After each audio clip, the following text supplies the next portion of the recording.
we're seeing that we have lost third spaces in society. We don't have the gyms, the cafes. There's long commute times. Cities are not planned around people gathering, right? We don't have a cafe culture here. We have more time being spent in caregiving, the sandwich generation towards young children, towards elderly parents. We're working longer hours.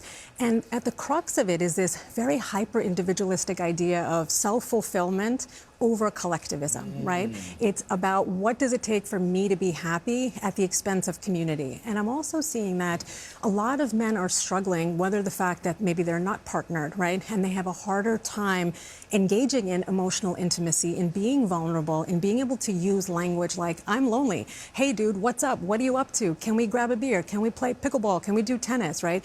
And especially I'm seeing this in younger generations. A lot of my male patients will say, it is so cringe. I have two sons. They say the same thing. Mom, you're a stalker. Why do you ask people what their name is and where do they live? And I'm like, that used to be normal conversation. Right. Why is it weird, right? A lot of my young male patients and female patients walk around with headphones, earbuds, and it's basically a big do not disturb sign. So I feel like we're afraid to be vulnerable. We're afraid to ask for help. We think of it as a sign of weakness. Hyper-reliance, self-reliance, individualism at the expense of community is at the crux of it.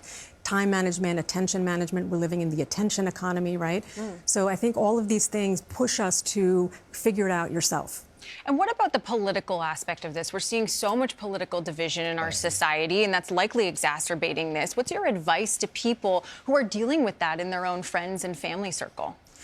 Over the last 20 years, I feel like politics went from a belief that you had to who you became, right? Our political beliefs are now our identity, and that's a problem because it is no longer you and I have different belief systems. It's you and I are different people, and we can't see eye to eye, and therefore we cannot negotiate this conversation. We are at an impasse. And what we need is to move past that. And first of all, when you see somebody, start with common ground. How are you? What have you been up to? Tell me about your family. There's a million and one things to talk about that do not involve political beliefs, right? And then if you are going to go there to say, help me understand, I want to know a little bit about your worldview. Why do you feel this way? How did you come to this conclusion? That's so interesting. Tell me more. Open-ended questions. And then share a little bit about yourself, but very quickly move to common ground, common identity, shared beliefs, things like safety and health and equality, if you believe in those things, right? Find the common ground.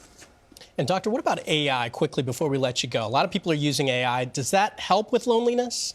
Look, I'm a fan of AI at 3 a.m. when you're lonely or you're bored and you need like a quick, oh my God, what's this recipe? Am I allowed to put vinegar in this soup type of thing? But like it should not replace human connection. So please make an effort to say, I got this, the AI, but I've got to do real in-person connection at least once a week. Yeah.